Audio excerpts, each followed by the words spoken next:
Indonesia Emas 2045. Masa depan dimulai dari sekarang. Selamat datang kembali teman-teman ke Obrolan Emas. Perkenalkan, nama saya Yunis Valeri. Seperti biasa, saya hadir di sini untuk berdiskusi tentang Indonesia Emas 2045. Dengan berkembangnya zaman, visi Indonesia Emas 2045 semakin susah dicapai. Kekhawatiran ini menyebabkan adanya slogan Indonesia Emas atau Indonesia Cemas. Pada hari ini, saya akan berdiskusi dengan narasumber saya. Sebelumnya, marilah kita berkenalan dengan mereka. Halo semuanya, perkenalkan nama saya Geraldis Menjor. Saya sangat berterima kasih atas kesempatan ini untuk bisa hadir di podcast Obrolan Emas untuk membicarakan masa depan Indonesia. Nah, tadi sudah dijelaskan bahwa hari ini kita akan membicarakan tentang masa depan Indonesia.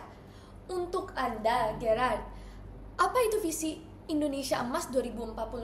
Mungkin bisa dijelaskan lebih lanjut untuk penonton kita di rumah.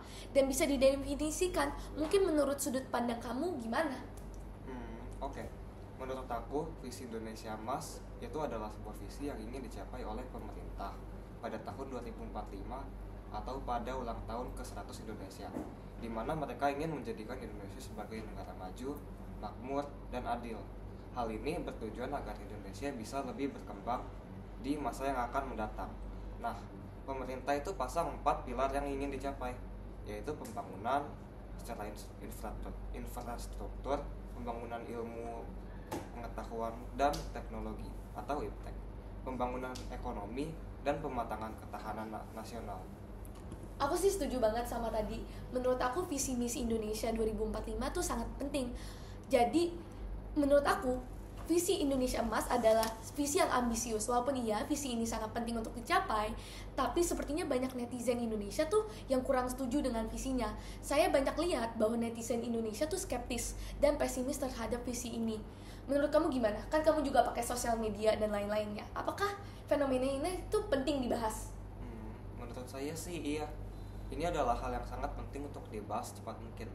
Karena di mana ini saja sudah dibahas oleh Dr. Ing Ilham Akbar Habibie DP Ingba yang mengatakan bahwa ini adalah hal yang sangat penting agar generasi selanjutnya atau generasi alfa bisa teredukasi dan visi tersebut bisa tercapai dan sesuai. Oh iya sih, menurut aku itu setuju banget. Karena kebanyakan netizen yang sekarang skeptis kan adalah netizen Gen Z ya. Nah tadi kamu tuh menyinggung tentang generasi selanjutnya, generasi alpha kan. Kalau menurut kamu, sesuai observasi yang kamu lihat sehari-hari, apakah ada perubahan yang bisa dianalisa oleh kita dari generasi sekarang, contoh generasi Z, dalam aspek pola pikir, nilai, dan kebiasaan generasi? Menurut saya dengan kembarannya visi ini, masyarakat itu bertambah kreatif. Mereka juga menjadi lebih kritis untuk mencari cara untuk berinovasi dan membuat hidup mereka lebih nyaman. Jadi bisa dilihat bahwa ada dampak positif ya dari visi ini. Nah, aku sangat-sangat setuju. Karena menurut aku nggak hanya ada pertambahan daya kreativitas, tapi masyarakat juga tuh lebih terbuka dalam inovasi. Kan tadi ada menyinggung inovasi kan. Nah, menurut aku itu mereka lebih terbuka. Jadinya ada perkembangan kualitas kehidupan. Dari observasi aku juga, ini membuat warga-warga lebih efisien dan bekerja lebih keras, dimana ini mempengaruhi nilai-nilai nasionalisme mereka. Untuk aku, mereka tuh lebih ada rasa cinta tanah air yang lebih kuat dari sebelumnya. Nah iya, aku juga setuju banget sama opini itu. Aku bisa lihat dari sehari-hari di mana generasi Indonesia sekarang tuh lebih terbuka kepada inovasi yang menyebabkan perkembangan nasional Indonesia lebih pesat dari sebelumnya. Walaupun aku setuju, tapi menurut kamu, apakah ini akan berdampak juga kepada struktur sosial dan ekonomi masyarakat? Menurut aku ya, at least, bahwa dari apa yang aku udah observasi, bahwa ini tuh sangat berdampak kepada zaman sekarang, dimana masyarakat zaman sekarang mulai lebih memperkaya diri secara ilmu pengetahuan, yang menyebabkan perubahan struktur sosial yang sangat signifikan. Dimana kan kita udah pelajarin bahwa sebelumnya SDM atau sumber daya manusia yang tergolong rendah sangat mudah ditindas karena ya kurangnya edukasi. Namun gara-gara ini aku lihat bahwa SDM tersebut lebih memperkaya diri, dimana ini menyebabkan perubahan struktur sosial tersebut. Nah, benar sekali, saya sangat setuju sama apa yang kamu katakan. Dimana menurut aku dengan adanya fenomena ini adanya perubahan secara ekonomi, di mana dengan adanya peningkatan kualitas sumber daya manusia ini dapat menyebabkan peningkatan dalam pekerja kompeten. Secara langsung ini juga akan membantu pertumbuhan ekonomi karena adanya peningkatan dalam angka pekerja yang akan menjadi kontributor kepada ekonomi Indonesia. Oke, jadi ada dua hal, dari struktur sama secara ekonomi dua-duanya terdampak. Aku juga baca nih dari artikel bahwa mengatakan dengan pencapaiannya visi Indonesia Emas 2045 akan terjadinya pertumbuhan demografik yang secara signifikan yang akan menyebabkan pertumbuhan ekonomi. Gimana menurut kamu? Dari sudut pandang saya sih, dengan terjadinya pertumbuhan ekonomi pada era ini menyebabkan adanya penambahan pada angka produktif di Indonesia seperti yang sudah dikatakan. Dari yang kita diskusikan, menurut kamu ya, fenomena ini akan memberi peluang yang baik buat generasi selanjutnya atau enggak? Kalau iya tuh apa, dan kalau enggak tuh apa? Karena aku curious nih, kepo. Menurut aku sih dari apa yang sudah dipaparkan dari diskusi ini, dengan adanya peluang yang bisa didapatkan yaitu bonus demografi, di mana seperti yang saya sudah dijelaskan sebelumnya, dengan pertumbuhan demografi ini akan menyebabkan pertumbuhan ekonomi yang pesat. Begitu ya. Menurut aku setuju banget, kayak aku ulangin tadi bahwa ini adalah hal yang sangat benar. Tapi aku izin tambahin ya, bukan hanya demografi, namun secara pembukaan lapangan kerja itu juga bertambah karena terjadinya transformasi digital. Hal ini dikarenakan dengan pertumbuhan demografi, maka lebih banyak kebutuhan yang harus dipenuhi. Jadi kebutuhan, maka harus ada yang memenuhi dong. Ini menyebabkan lebih banyak usaha dan kebutuhan SDM dari usaha-usaha tersebut. Jadi toko-toko tuh lebih banyak buka.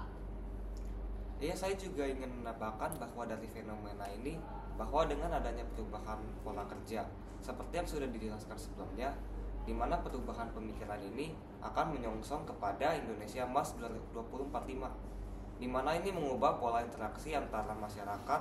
Beberapa perubahan yang terjadi adalah iptek yang semakin bertumbuh, ekonomi yang meningkat, infrastruktur yang lebih bagus, dan pematangan ketahanan nasional. Keempat hal tersebut semua sudah didiskusikan sebelumnya. Benar sekali sih menurut aku, di mana fenomena ini akan memberikan dampak yang lebih positif kepada generasi selanjutnya, dan ini juga berdampak positif terhadap peluang yang akan hadir pada masa yang akan mendatang. Tapi aku izin untuk mengulang ya supaya lebih padat gitu. Peluang-peluang tersebut bisa hadir dengan keberadaannya bonus demografi jika tercapainya visi Indonesia 2045. Beberapa dampaknya itu transformasi nasional secara digital, hierarki industri, dan transisi ke ekonomi yang lebih hijau. Bener? Nah, benar sekali tuh. Menurut aku sih dari visi ini adalah sebuah dampak yang sangat baik. Dari sudut pandang kekristenan pun saya sangat setuju akan hal ini. Jadi kan aku dengar kamu menyinggung tentang sudut pandang kekristenan. Kita kan dari sekolah UPH College nih, sekolah Kristen. Boleh jelasin lebih lanjut nggak ya? Boleh. Kalau menurut aku sih dari sudut pandang kekristenan, hal ini bisa menjadi dampak positif dan selaras dengan apa yang diajarkan dalam ilmu Kristen. Hal ini juga bisa dicerminkan dari pertumbuhan agama Kristen menjadi katalis akan perubahan dari tahun 1866 sampai 1942, di mana agama Kristen menjadi perubahan yang diperlukan bagi praktik kehidupan lainnya. Wah, aku baru tahu tentang informasinya. Namun aku setuju banget bahwa dari observasi sehari-hari bahwa agama kekristenan adalah perubahan yang diperlukan, dimana ini mencerminkan bagaimana agama-agama Kristen menjadi titik tengah antara keyakinan religius dan penemuan ilmiah. Jadi mereka tuh jembatan basically. Iya tuh, saya sangat setuju di mana agama Kristen mengambil peran aktif untuk mengembangkan bangsa secara inklusif dan adil. Kalau begitu, pertanyaan aku ya, karena tadi aku dengar, aku sangat curious nih. apa yang harus dilakukan bagi kita generasi Z untuk mempersiapkan diri untuk perkembangan yang akan mendatang? Karena kan banyak nih perkembangan yang akan mendatang. Sebagai generasi selanjutnya kita harus mempersiapkan diri dong. Gimana caranya? Menurut aku sih iya, sebagai generasi yang cukup maju dan mempunyai akses yang berkecukupan kepada internet dan informasi, generasi Z sekarang harus beradaptasi dan mengembangkan diri dengan cara giat belajar dan memperkaya diri. Untuk mempersiapkan diri untuk generasi yang akan datang, generasi Z harus semakin berinovasi dan menambah pemahaman agar Indonesia Emas 2045 benar-benar bisa tercapai. Oke. Aku sih setuju ya, karena sebagai generasi selanjutnya kita tuh harus mempersiapkan diri, karena kita basically tulang punggungnya untuk mencapai Indonesia Emas 2045 ini. Wah, oke. Tadi itu diskusinya seru banget, tapi waktu kita kayaknya udah habis. Jadi izin aku untuk membuat kesimpulan dari diskusi kita ya. Jadi menurut kamu Indonesia Emas adalah sebuah visi yang harus dicapai pada tahun 2045 yang berbicara bahwa Indonesia itu harus menjadi negara maju, makmur, di mana visi ini berbasis akan 4 pilar, yaitu iptek, perkembangan ekonomi, perkembangan infrastruktur, dan pematangan ketahanan nasional, di mana visi ini berdampak kepada struktur sosial, pola pikir, maupun nilai-nilai, di mana hal ini dibuktikan dari bertambahnya rasa cinta pada tanah air yang semakin bertambah untuk generasi-generasi selanjutnya. Namun, bukan itu doang, tapi visi ini juga berdampak kepada struktur sosial dan ekonomi. Hal ini terbukti dari pertumbuhan yang terus-menerus bertumbuh di ekonomi Indonesia dan demografik Indonesia. Dan aku juga mau nambahin tentang secara agama Kristen, hal ini juga menjadi sangat baik. Karena dari perkembangan tersebut, agama Kristen mengambil peran aktif untuk menjadi penengah antara agama dan penemuan ilmiah. Kayaknya akhir kata dari aku dan Garen, terima kasih. Dan jangan lupa Indonesia Emas 2045, masa depan dimulai dari sekarang. Saya host kalian Yunis Valeri, izin mengundurkan diri. Terima kasih dan Tuhan Yesus memberkati.